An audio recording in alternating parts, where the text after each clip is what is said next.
I've been on a goddamn Planet Fitness kick. And partially, that's just because it's the weekend. And around where I live, during pretty much Saturday, Sunday, a lot of the other, I mean, not even like really big name gyms, but just the other gyms around here that I like, they closed at 6. I think I've talked to some of the owners before, and the main gist is, the hours just didn't get rolled back ever since COVID. But, come on, are you serious? That time has long since passed. And depending on who you ask, it was never even a situation to begin with. That's, maybe a little bit more conspiratorial with that take. But either way, arms, push downs, curls, machine dips, bicep bias pull downs, skull crushers on occasion, dumbbell kickbacks, and that's pretty much it. That's pretty much it. If your arm day only consisted of those movements, that's all you would have to do. But I guess that's also just because there's only so many fucking things for arms. It's not the most complicated muscle to approach, right? Here's your arm. You can work your bicep by going like this. You can work tricep going like this. Now, do I think that you can specifically target certain heads and, different parts? Like your long head of your tricep, or the peak of your bicep, or, your brachialis. Yeah, of course. I can tell when I do anything overhead, anything skull crushery, even certain styles of single arm pushdowns. I can tell I feel my long head of my tricep a bit more than maybe the short head, up here. Like if it's, the shape of it. And then, with bicep curls, if you put me in front of the dumbbell rack and I'm just doing heavy bicep curls, twisting on the way up, I'm pretty much going to feel the whole thing. I'm not getting one part any more than the other. That's almost why in my mind I kind of consider the alternating dumbbell curl to be like the compound movement of biceps. Just because you're loading the whole thing, you're pretty much as strong as you can be, and not one specific part gets worked. Whereas, maybe if I were to do a set of in front of the body, in front and across body dumbbell curls here, where instead of curling up in front of my shoulder, I'm kind of curling towards the other side. I'll probably do some of those at the end of the lift today. When I'm doing that, I'm going to feel much more outer head, much more brachialis. That's kind of the fancy pants muscle between your bicep and your tricep, which, yeah, it warrants some movements which at least work it, in a way that's approaching directly.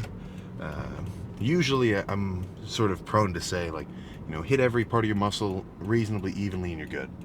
With back, do a similar amount of, mid-back rowing movements as you would have pull-down movements.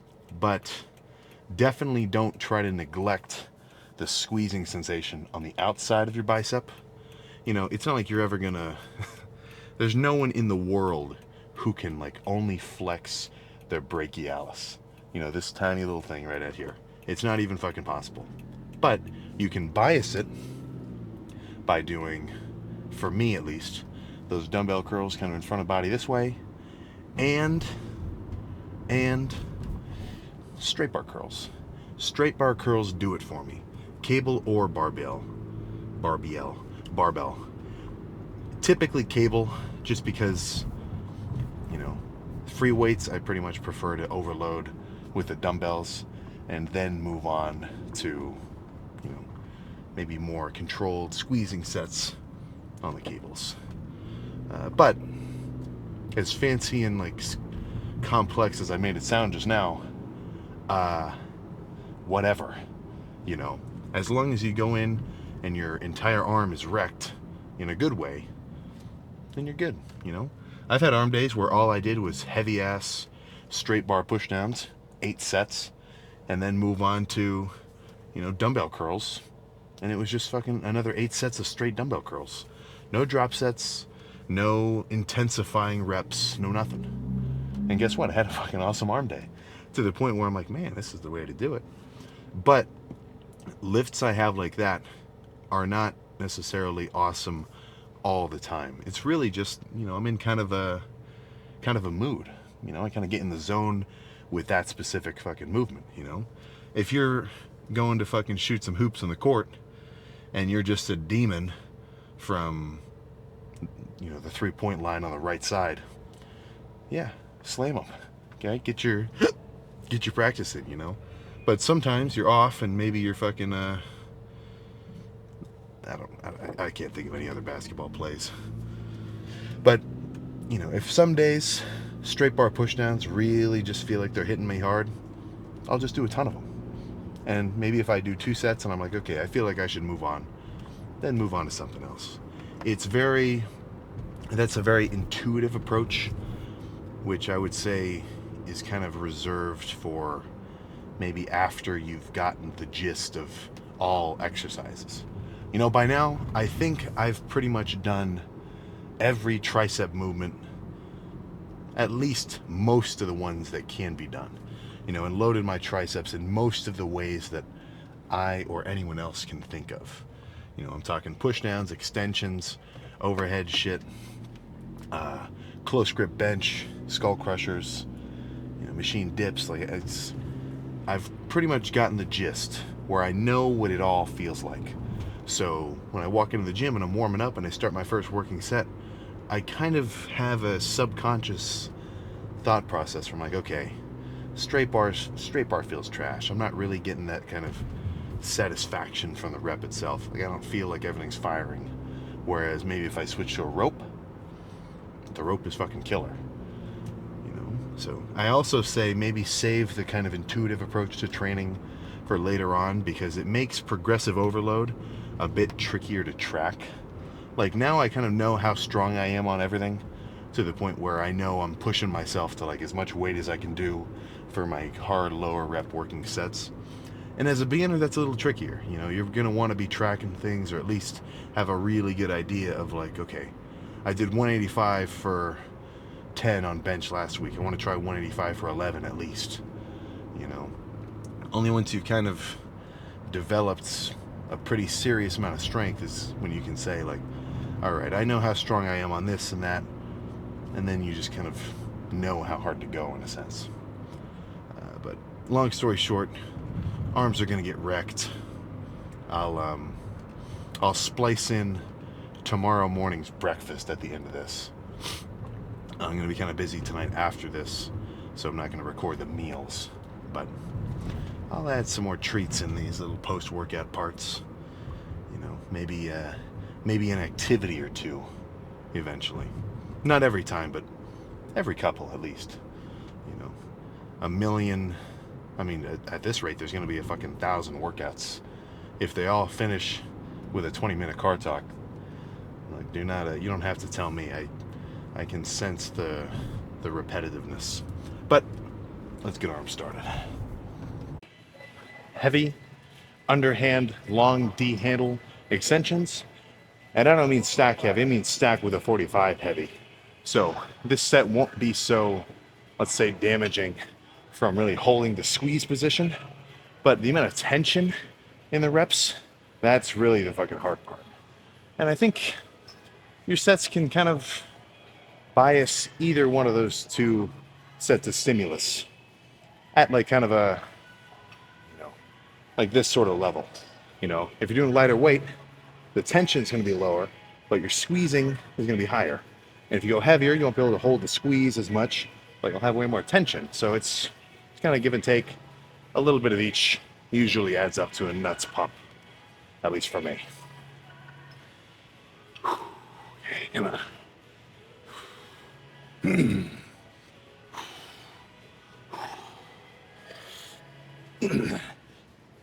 Yeah. Yeah. Yeah. Yeah.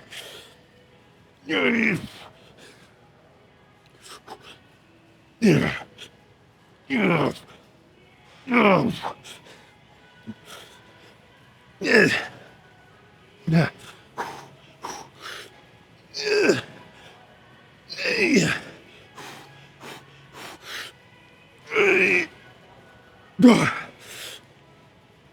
God.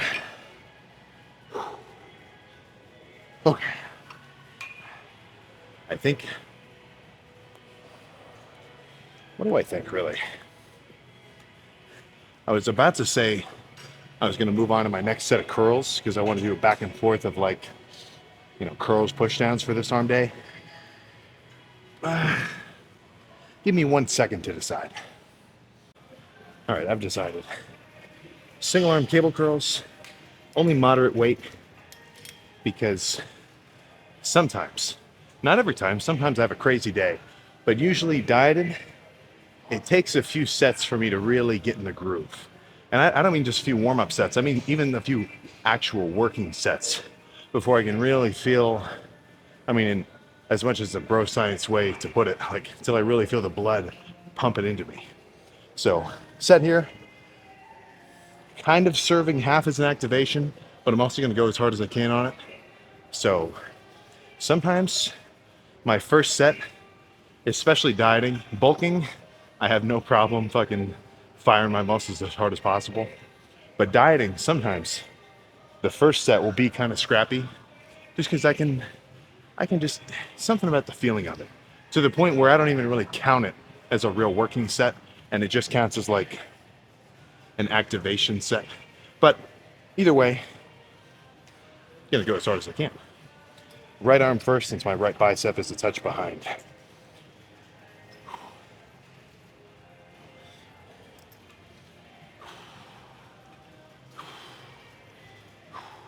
Actually, oh.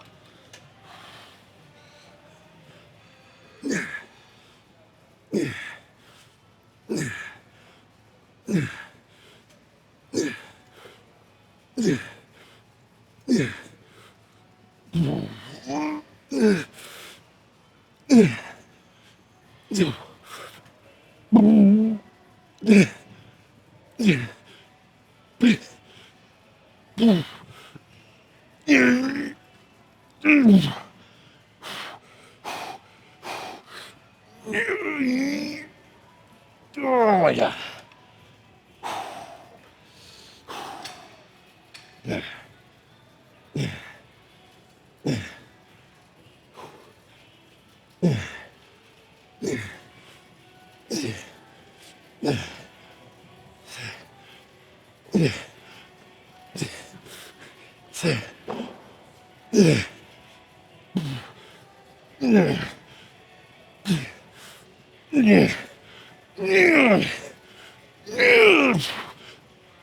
Oh my God.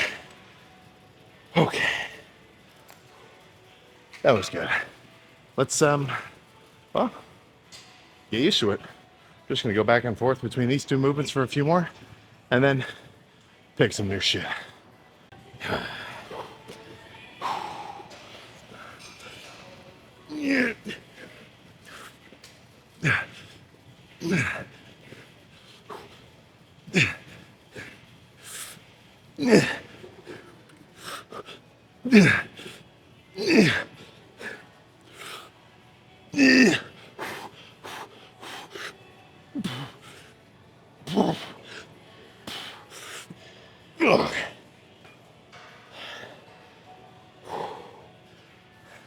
Kind of a nastier set, but tries getting pumped.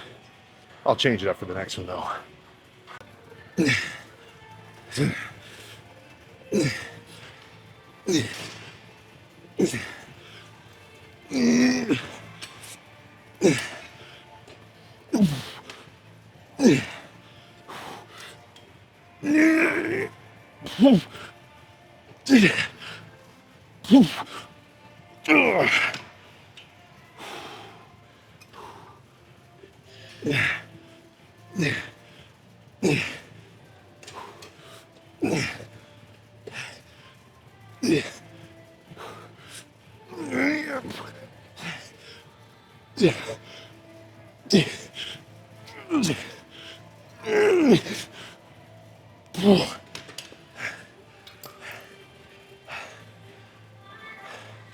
I am aware.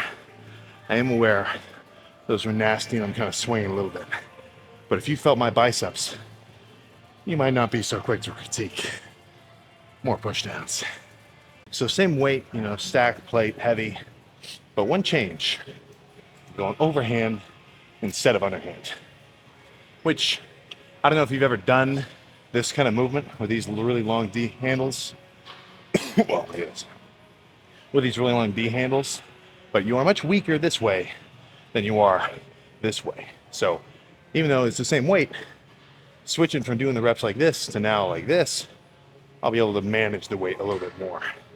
And I'm gonna try to squeeze extra hard.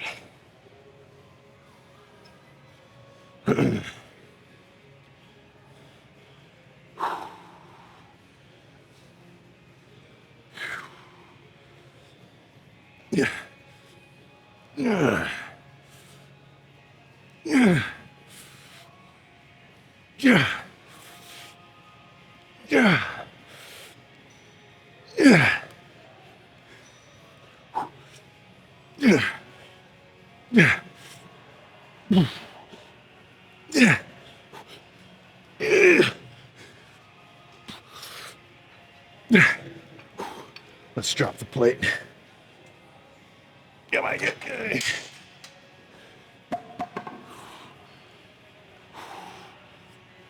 Yeah. Yeah. Okay. Oh. I think that's enough here. And I'm also gonna switch curls as well. Although I like those cable ones, I want to do a little bit more of a controlled set, which a different kind of curl may feel better on. It's now time for some semi-seated, semi-laying, slightly wider than 90-degree angle curls, which, I mean, it's just a curl.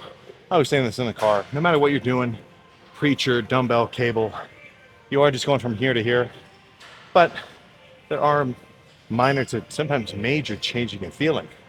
And a set like this, I know I'm gonna be able to go hard.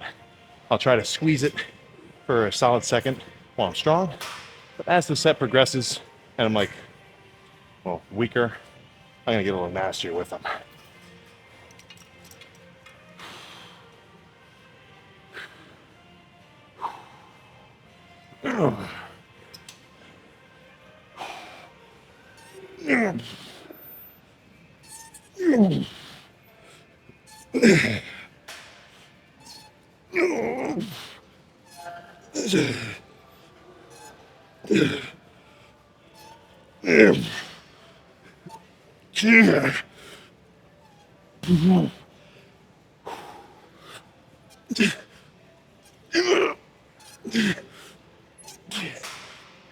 Let's make it drop set.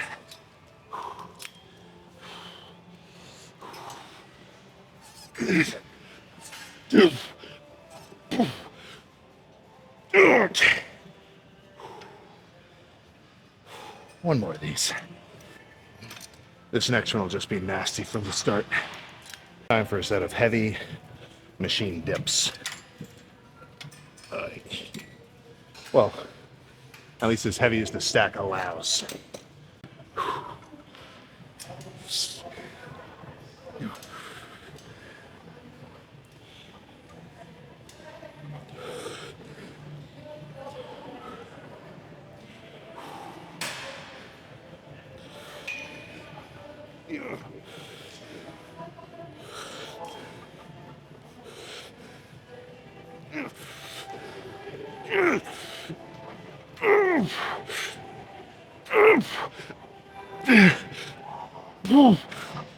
Okay.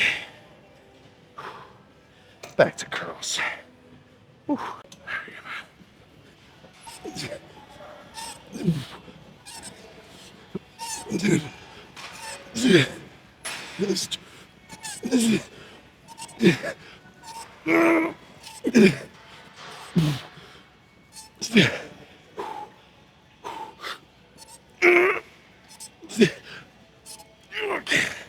Let's drop it.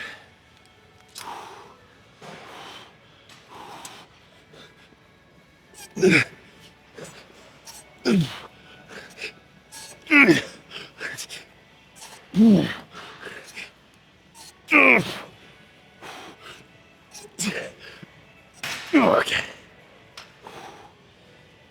A little tempo reps for that second part. I don't really want to do dips again.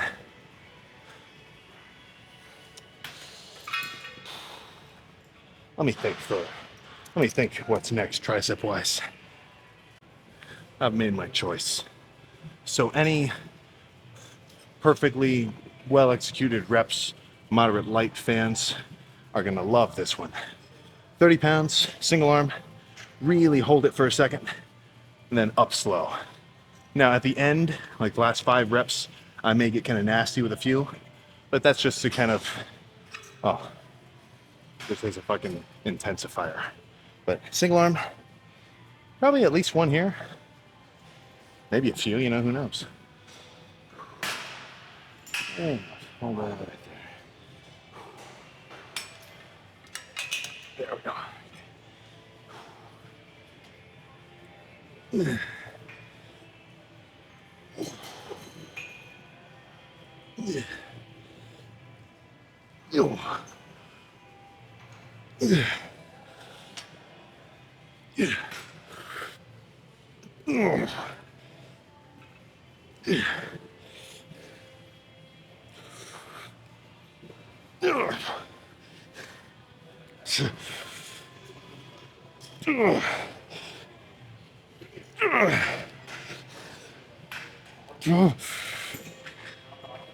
Okay, that's good.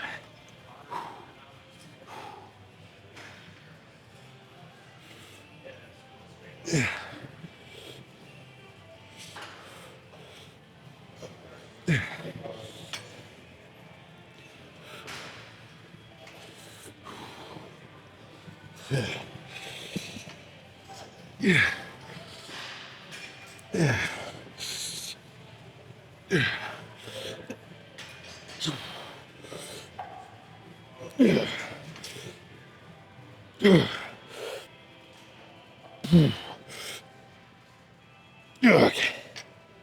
Oh. Look, I didn't ego lift. I didn't swing.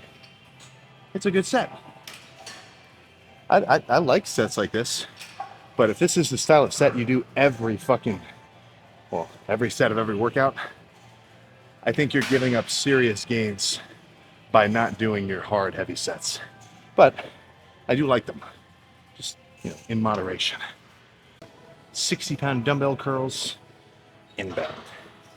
I forgot my straps. Usually with heavy dumbbell curls, I like wrapping up with straps so I don't wear out my forearms before my biceps. But I mean, it's not totally necessary. I just prefer it that way.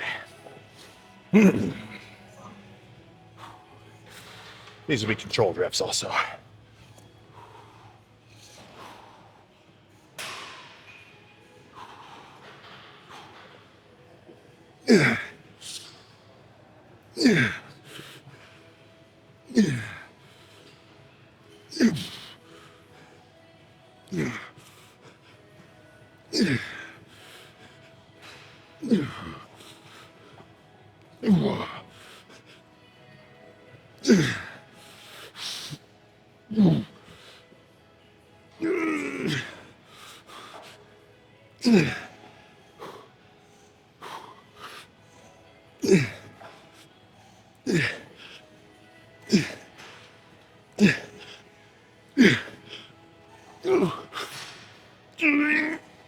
Oh yeah.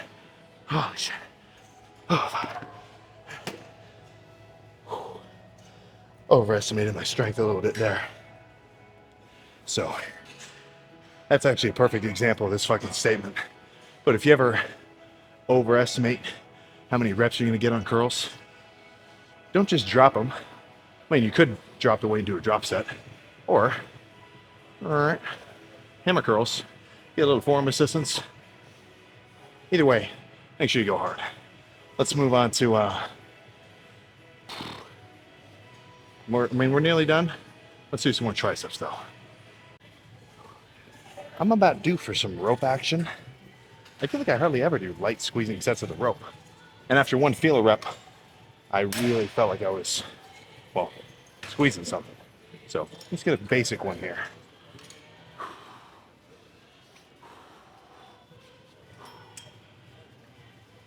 Yeah. Yeah.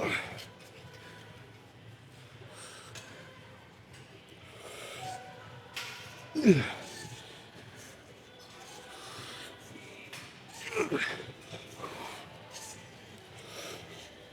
Yeah.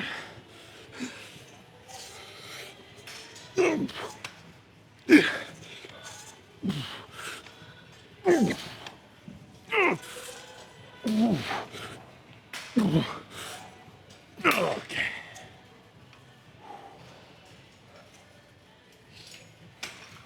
I'll decide after this next set of biceps if I'm ready to be done or if I want to do one more back and forth.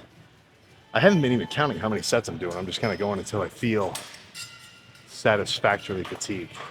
Or in a simpler way to put it, I feel like I've done enough. Machine, preacher, single arm, alternating. Those are the key words of this set. So since I am going to do one more back and forth, so one more set of tries and buys after this one, but I want to finish with a double arm movement. And this might just be my OCD, but I feel like if I do my whole right arm and then my whole left arm, if the next set I'm doing a double arm movement, I feel like the one that got more rest is going to be stronger, and the one that didn't is going to be a little bit more, let's just say in kind of a weakened state. So that's kind of what I'm thinking when I want to do 5 on one, 5 on the other, and kind of fatigue them evenly. It's also kind of a cool set though. It gives yourself a little bit of a kind of a rest pause effect. I'm going to get more reps done this way than I would with each arm straight. Not to say that that means it's a better set, but it does feel different. And a lot of the time, different, not even a lot, 90% of the time, different in the gym is going to be a good thing. At least if it's a good different.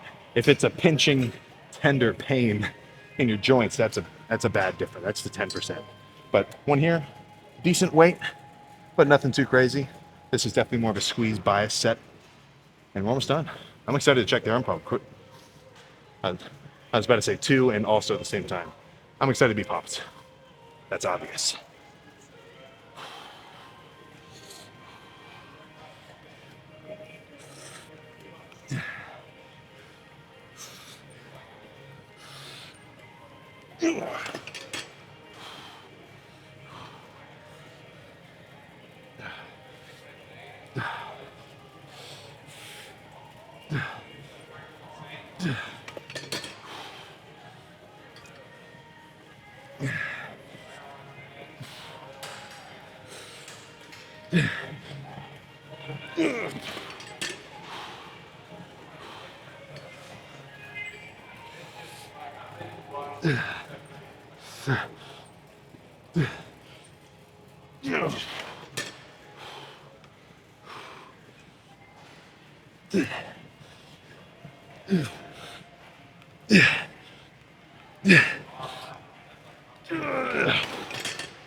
Okay, one more.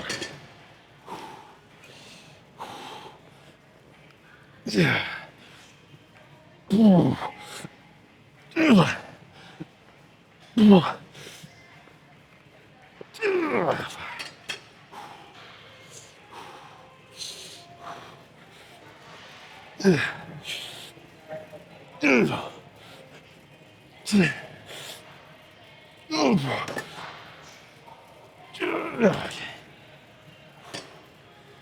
A little assistance at the end. That it's a little annoying having to move this handle back and forth, but grabbing these handles as they are now, it kind of fucks with my wrists. So this little trick, well, it does the trick. But nearly done. Let's just make sure these last sets are fucking rough. A lot of moving parts to this one, but in a good way. So kind of a I mean, this is kind of a funky movement. It's not like complicated. One cable, crossbody extend. But you got to think, it's kind of combining almost extending like the bottom rep range of a rope into the whole range of motion. When you do a push down with a rope or with the long D handles, at the bottom, you get this separating force. You're not just pushing the weight straight down, you're also pulling it apart. And doing this kind of cross-body sort of fucking sword slash downwards, it kind of gives you that feeling the whole rep.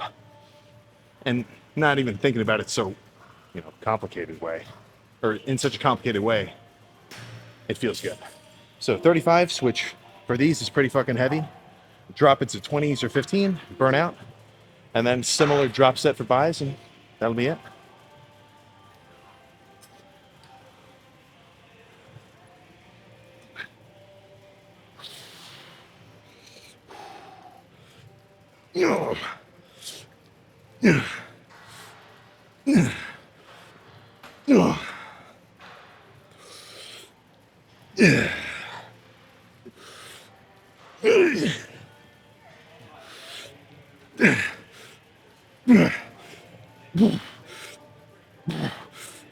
Okay.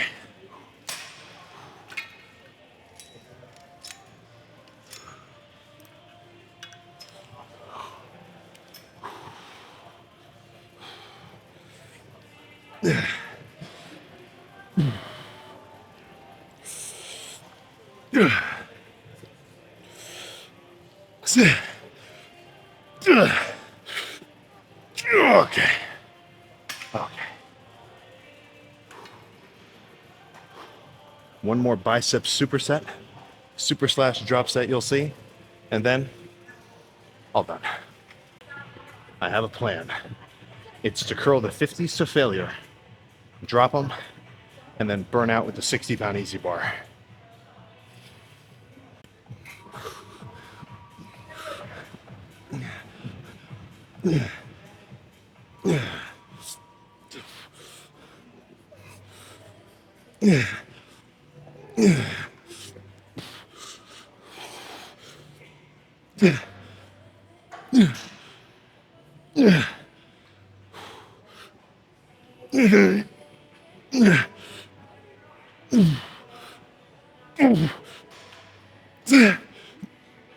Oh my god, okay.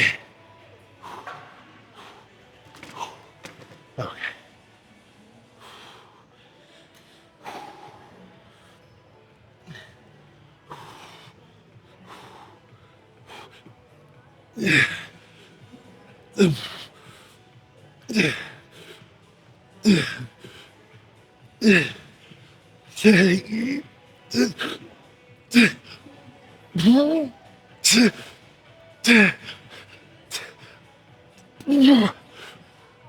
Oh my god. Okay. Oh, those were burning. Let's fucking go pose down. Oh, yeah. I know I'm not in frame, but I know that was kind of like that set wasn't even too muscular failure in a sense. No, it was just kind of burning until I couldn't fucking take it. But I am fucking pumped to hell. Let's find some cool lighting and take a look. There we go. It is just about time for Planet Fitness to close down. Perfect timing for me to be done. So I'm glad I didn't come any later than I did, or else I would have had to fucking rush myself. But let's see how arms are looking.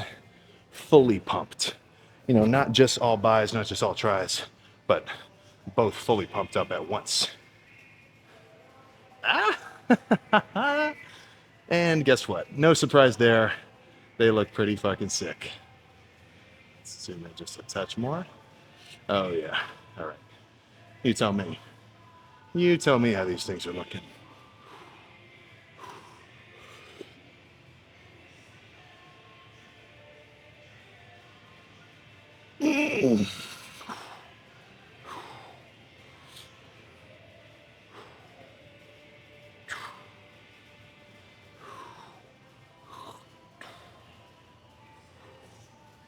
Whew. Not bad. Actually, not bad isn't even a good enough word. Good. Good is a much more accurate term to describe this fucking pump. See, dude, we're getting cool now. Honestly, actually, this is pushing maybe my best fucking side tricep ever. What do you think?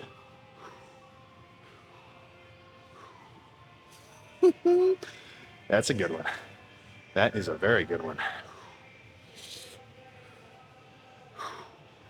Lat spread looking wide as well.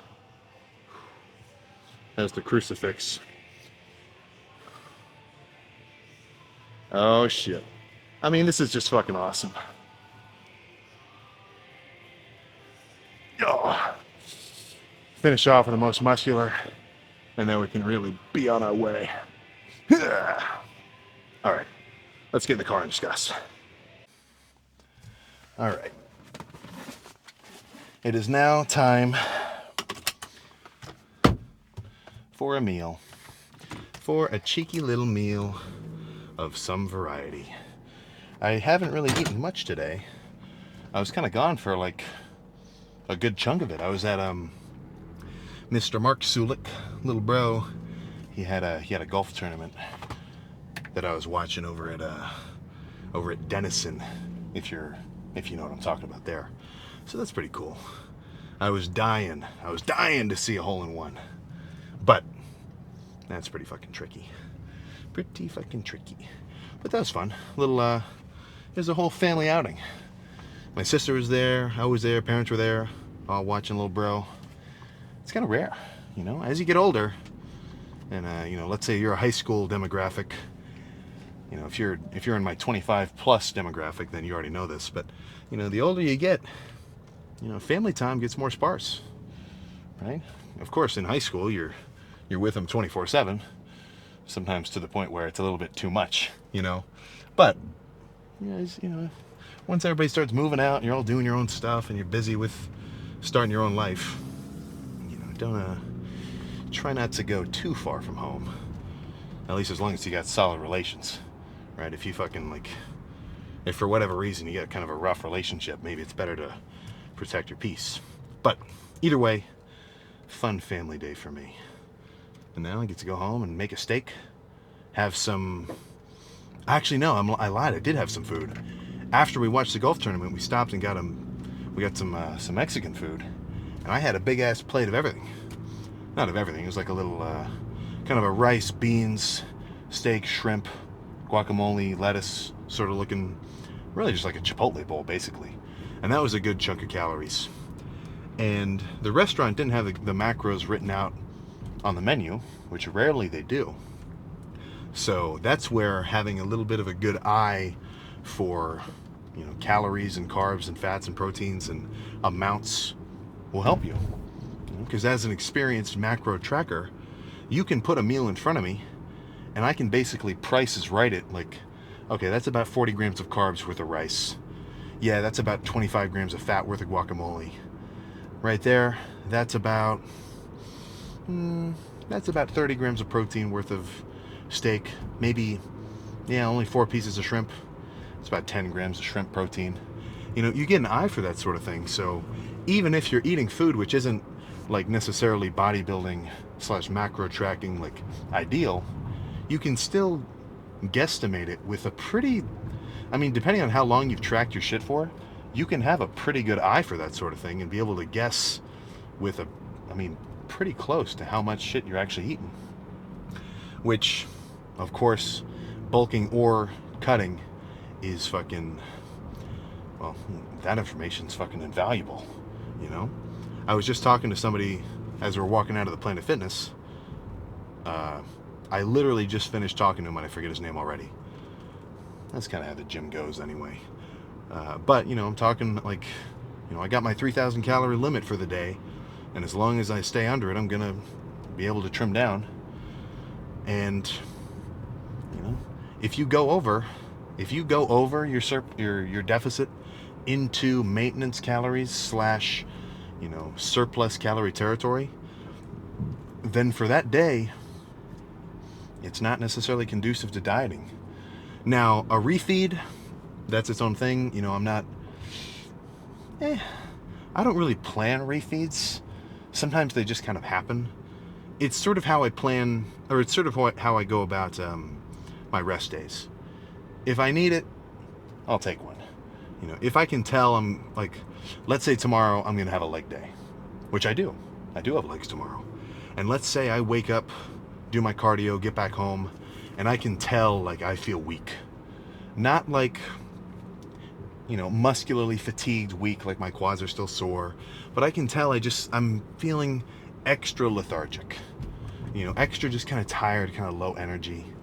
I know that, you know, I may be just a touch too depleted. And if I want to have a good leg day, then, you know, maybe I should take today as a refeed, have not like an insane amount of calories, but get a solid carb intake before that lift so I can make it a little bit more productive. You know, it's kind of I'm not a bodybuilding like coach. I can't explain the benefits of a refeed in like a really articulate way. But if you're dieting down hard consistently, then every so often it is going to be good for you to kind of have a big day of eating, just to sort of, I mean, in a bro sciencey way, keep your appetite up. Or no. Keep your metabolism up. Because your body is going to adapt to whatever you give it to. You know, we're talking fucking 10 Shadows Maharaga. So if you're eating in a crazy deficit, or even a moderate deficit, eventually your body is going to your body's going to reach equilibrium where that deficit is going to become your new maintenance. You know, because your heart rate's going to slow down as you get leaner. You're just going to expend less energy because your body is, I mean, in basic terms, your body's saying, holy crap, fucking nutrients are rare to come by right now. We better slow down our processes so that we can fucking conserve energy and, you know, not die. You know, that's kind of the evolutionary logic there. So if that's the case, you may not want to just continue to crash your calories every maybe couple of weeks. If you have a big kind of refeed day, that might kind of spike your metabolism again. Your body's saying, oh shit, we got a ton of food. Let's burn through this shit. You know, let's use it for energy. And then, you know, that's kind of the refeed logic. But, fuck, what was I even saying before I got to that? Oh, crap. I was going to do a little drive through the college campus, but this road is closed. What the heck was I just saying? I bet I'm fucking low on carbs right now. That's why I'm having this brain fog. What was I? Refeeds, calories. Well, oh yeah, no. So, as long as in the whole day, I only hit 2,800, maybe I hit 3,000, you know, maybe I have kind of a light day, I only did 2,300, I'm in a deficit, you know, I'm burning fat. And if for the next week, I had 3,500 calories, no matter how hard I think I'm dieting, if I'm still eating 3,500, which I would assume is a little bit closer to my maintenance. I'm not exactly certain what my maintenance calories are right now, but I know that 3,000 is below it. So if I'm eating that 3,500, which is my maintenance, even if it feels like I'm fucking starving, if that's my maintenance calories, I'm not going to get lean, you know? So I was kind of trying to highlight the importance of tracking all your shit, because if you don't, then, I mean, for one thing, you don't even know what's going on, because, like, maybe you're eating a fucking, you know, maybe you stop at McDonald's or something and you get, like, oh, I only had 3 single cheeseburgers. That can't be that many calories. Dude, a single cheeseburger from McDonald's is 300 fucking calories. And if you have 3 of them, that's like 1,000 calories. For some, if you're a lighter lifter dieting down, or let's say you're like a 160-pound dude lean, but you've got like an extra 50 pounds of body fat, so you're trying to trim down with that, three single cheeseburgers could be half of your fucking calorie intake, you know? So a lot of times calories sneak up on you, right? If you fucking pour out even just a little dollop of some buffalo hot sauce, that could be 20 grams of fat. You know, you look at the nutrition label, okay, 32 grams per serving, 20 grams of fat each. Whoa. Where did that come from? That's 200 calories right there in condiments. You know, so this is the kind of shit where those little details like that, if you're not tracking them, then it's going to reflect in your results. Now, it sounds crazy. You sound like a nut, and it does kind of, if you've never done it, it does kind of suck in the beginning, because if you're dieting, or if you're trying to start dieting, it sounds like a total chore to weigh out how much mayonnaise you scooped out of the jar when you're making a turkey sandwich, and to weigh out how much butter you're spreading into the pan when you fry your eggs, and you got to look up the fucking macros and 8 ounces of a top round steak. Like, you really do need to track it all. But once you do that, and you can manage to stay under your limits or hit your specific calorie goals for, your daily intake, you're going to notice changes. I promise, I'm serious. If you think you're bulking, if you think that you're eating enough to be bulking, but you're not really gaining any weight, then I know what the problem is. The problem is you're not eating enough calories. And I know I feel like this is one of my top subjects that I talk about. I'm cardio, eating enough food, and training hard. Those are probably my big 3. But the reason I talk about them so much is because it can literally change the trajectory of your lifting and your progress by a fucking massive degree if you can get these things in order, So let's say you have a massive breakfast for you. Let's say you have a 1,200 calorie breakfast. That's a big meal. That's a hearty meal, man. That's like, I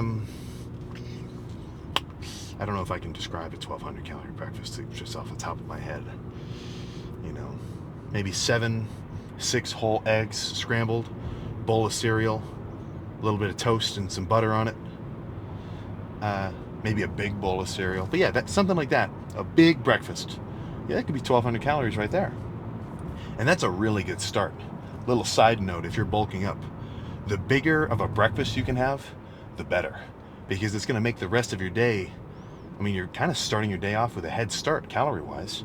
If you can get 1,200 calories down, an hour after you're awake, that's a good chunk of your calories in. But if you have a big breakfast, you could feel really fucking full. And then, you don't eat till lunch. And you might say, oh, I had a big breakfast. I can just have a normal lunch. And the lunch could only be 500 or maybe 700 calories. So, it's midday now. You've had 2,000. Let's say you come home, you say, oh, well, I'm about to go work out. I probably shouldn't have a big meal. You take your pre-workout, go. You come back, you chatted with your buddies for a while. It's now 6 o'clock. Okay, I'm hungry again. You go to Chipotle. You get 1,000 calorie bowl. That's 3,000 calories.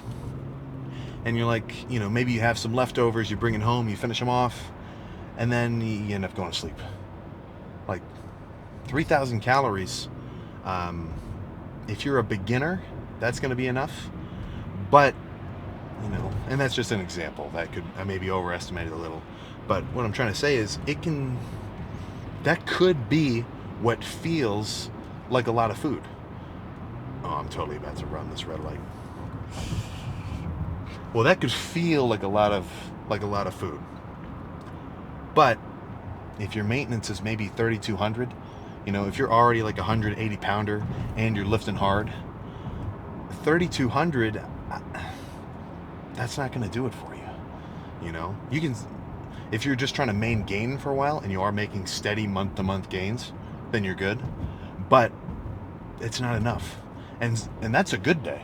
Let's say you have one shit day of eating where you only get like 2,000 calories in because you were really busy, or you had a lot of school stuff, or you had to work late, or insert any fucking real life shit. Then even if you're like, oh, I'll have a big dinner, it's not going to work, man. And would this not make sense? The more consistent you are with something, the easier it's going to be to maintain. Right? What I'm trying to say is there's no likely chance that if you're not tracking your shit, you're going to hit your 4,000 calorie goal per day. And I haven't even brought up the fact that I think the majority of anybody lifting thinks that they're eating way more calories than they really are. That is the only thing that I ever hear. Dude, I'm eating 7,000 calories a day, but I'm not growing. Yeah. So you're 160 pounds, You're eating 7,000 calories a day and you're not growing. Where's the lie? Two truths and a lie. You know, I've heard this so much. Dude, I can't break past 170. I eat 7,000 calories a day. I'm not growing. Which one of these do you think is not true? Well, bingo. No chance you're eating 7,000 calories, you know? So, I would recommend, if you've lifted for 2 years plus, or if you're a really skinny dude, those are kind of the two main situations, then if you want to do a proper bulk, for one thing, maybe talk to your buddies who lift and ask them about, you know, their macros, their meal styles, whatever else. But if I were to kind of break it down in like as simple of a way as I can, however many pounds you weigh is how many grams of protein you should eat. Maybe divide that by, I don't know, 3-ish, and that's a solid fat intake. Maybe only divide it by like 2, just guesstimating. Like that's what I do. You know, I'm like 250. I eat about 250 grams of protein a day. And when I'm bulking, I probably eat around 125, 150 grams of fat a day. So, you know, around there, that's probably fine. This isn't a specific number, but it's just kind of a guess. And then, if you could do double your carbs per day, you know, double protein and carbs, at least, and you do that every day consistently, you should see a little something. Now, that's kind of an arbitrary rule of thumb. That's not a real calorie recommendation. But if you can make sure that every day you hit your 3,500 calorie intake, or your 4,000 calorie intake, or if you're a much lighter guy, you know, maybe for you getting to 2,500 is pretty rough. However many calories you need to eat per day to see the scale change on a week-to-week basis. You know, day by day, it's gonna fucking fluctuate. You might have a little more water. You might be a little more dehydrated. Your day by day weight fluctuation means nothing. Now, your week-to-week weight fluctuation, that's where it gets fucking important. You know, if you're the exact same weight week after week after week after week, and you think you're bulking and like you think you're eating enough food to bulk, I love to break it to you, because then I'm kind of telling you how to change that. You need to eat more. And if it's from treats, not the majority of your food, I would probably recommend you eat more classic foods for most of your calories, right? Of course, high quality proteins, but don't just eat 800 grams of carbs of Skittles, unless you want to destroy your pancreas. But, you know, if you need to have a Ben & Jerry's before you go to bed, and that's the only way you can make the scale change, you know, I'm all for it. As long as you're not putting on a crazy amount of body fat, then technically you're not even dirty bulking. I would consider a dirty bulk to be a bulk where you're putting on an insane amount of body fat. You're eating way too much, which apparently is kind of a rare situation, you know. But as long as you're gaining weight steadily and your body fat percentage is not skyrocketing, I don't see a problem having some sweets. Because if your body fat isn't skyrocketing, then that means that you're utilizing the calories you're taking in a reasonably good way, right? If when I started bulking up and I was eating my ice cream sandwiches and my, you know, cinnamon toast crunch and chocolate milk, if I started packing on body fat, I got to pump the brakes. I got to be much more careful about the complexity of the carbs that I'm eating, you know, and probably back off on the sugars, because you are going to be much more prone to store that as fats, because it's so, relatively fast digesting. But as long as you're gaining, you know, a steady, you know, maybe 2 pounds per week, eat whatever you got to eat to make it happen. And that's really all I can say there. You know, I'm not you, so I don't know how to fit these calories into your schedule exactly, but I can say with certainty that you need to do that if you want to make a change weight-wise. Now, if you're at your peak size and like you love being a 190-pound lean dude, then good for you, man. You probably have a better mentality than me, because there's some kind of the switch in my brain of satisfaction with my size. It's got to be flipped to off, if not ripped off entirely. You know, I need some more beef. If you're curious about kind of if I feel body dysmorphic, I don't think so. With that sort of thing, it's kind of hard for you to tell. It's like if someone's being an asshole, it's not for that. They don't think they're like that. It's for other people to tell them. But no, I feel pretty solid. I know I'm pretty big, but I want to be bigger. Want to be bigger. So I think that's all I got to say. If I had to condense all that, if you want to grow, you need to eat. And if you're not growing, then you need to eat more. So that's my finishing tip. That's not even a tip, I'm just telling you the way to do it. But play now, home, food, gonna make sure to stay under my limit. Cardio in the morning. Oh yeah, and I said I'll show breakfast. So this video is not over. This video is not freaking over. So let's cut to me. Actually, I'll probably just do a post-cardio pose down. So post-cardio pose down, starting. Roof. Hey, come on. Oh, well. She's protecting the house. So plan for this meal.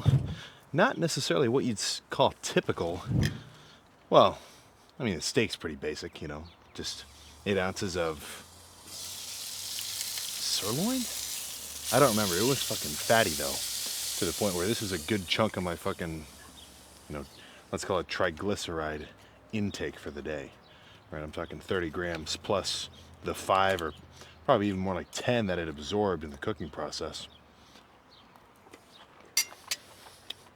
And then about 40-ish grams of protein combined with 30 grams of protein from, if there's any, nutrient density foods maxers out there. I'm sure you love that I'm getting my sardine intake in.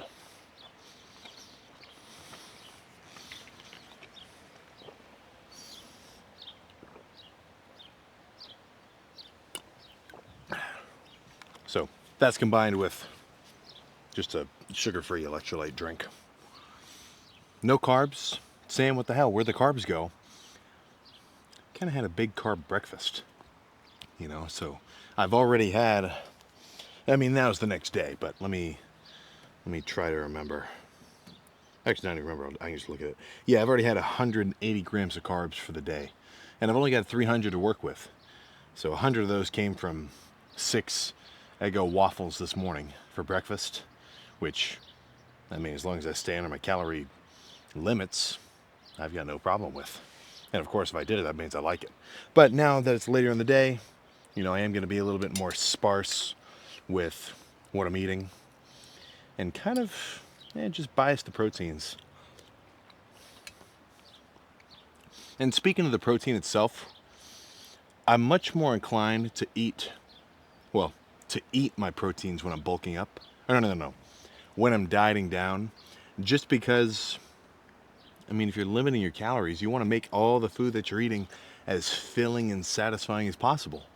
That's the whole point. Every time you eat something, you want it to, give you a feeling of satisfaction that's going to last for a while. So that when you come back to eat again, you don't have to scarf down everything in sight and fucking destroy half a tub of ice cream in the freezer in the process.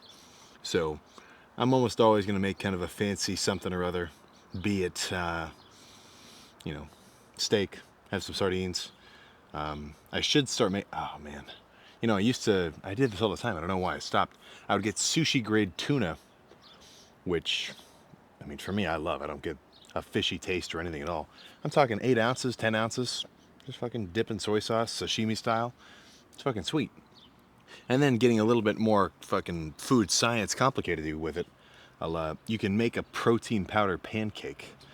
I've done that on occasion. I'll do a little protein pancake step-by-step process. The only problem with those, which is kind of nuts, because they can, as soon as you make them, they're pretty good. To the point where if you gave them to someone else and didn't tell them what it was, they might not know exactly. It's a little different than typical. It is slightly different, but they would not say it's bad. Like it's just straight up good.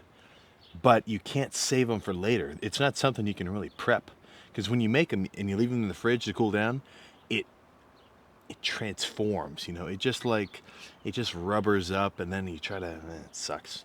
So I'll get into that some other time. But, the protein source quality, getting into kind of the question, like, should I drink protein powder? Should I just, eat meats and fish and whatever else? You're probably better off with stuff, a little more Liver King-esque. I don't know if you have to go all the way to bull testicle, but you're still going to get your full amino array in a protein powder. You are going to be missing out on the fucking, good cholesterol and lipids and vitamins and, actually, confirm this or not, but I'm pretty sure that the sardines are like a massive source of creatine. Like almost more than anything else that you can eat.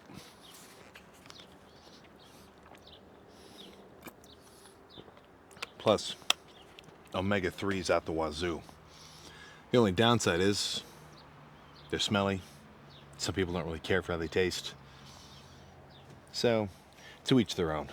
When I was younger, there's my sister has pictures of this. I should ask her to send them to me. But I'm talking 160-pound lifter, and I would fill a bowl with like 4 packs of sardines. Because in my mind, I'm like, this is fucking solid protein, full of everything good for me. And it's gross, so that means it's better. It's like the nastier it was, the better. That was in my drinking egg whites phase as well. But plan for the lift today, which you'll see tomorrow, is it's legs. The likes of which I'm gonna try to really go nuts on. I mean, I went pretty hard on my last leg day, but it's not like I do every time. Some leg days, if you looked at the actual numbers, would be like potentially less intense numbers wise and weightlifted wise. But in terms of your subjective approach to your intensity, lift to lift to lift, beginner to experienced, or well, beginning to current time, that should be an increasing fucking thing. If your intensity and the amount of just like, well, really, just to put it simply, how much you fucking bring it every time you go to work out, that's going to show. That's something which I like about working out. That's kind of just maybe subconsciously, I like the fact that being big is a flex. Because you're literally walking around with the results that you had to earn, and it can't just be given to you. You can't just be given years of hard workouts, right? It's not like driving a fancy car or wearing fancy clothes or having an expensive watch. Like that, things like that can be given. Whereas, if you get a big set of biceps, no matter how you got them, it took you at least a fucking while. So that's just kind of cool. That's sort of how I look at things a lot. If some schmuck hops out of a Charger, that's like fully souped up. But then a 250 pounder or 240 pounder jumps out of the Camry, who's really winning,